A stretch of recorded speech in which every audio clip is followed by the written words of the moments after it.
Hey, Tech Guide Ninjas here. Hope you're having a good day today.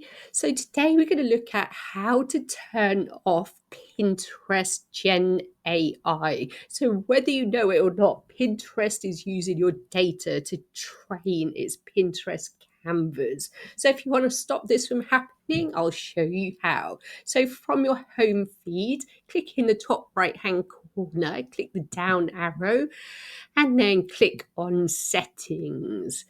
From there, we're going to look on the left hand side and scroll down to privacy and data. So once I click on there and scroll down a bit, you should see a bit that says Gen AI.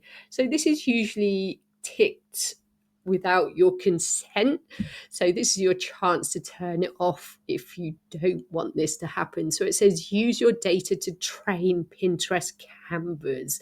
Allow your data to be used to help Pinterest train canvas. So if you don't want them to use your data, just uncheck that box, click on save, and that will be done. I hope this was helpful. Please like the video and subscribe to the channel, and I will see you soon.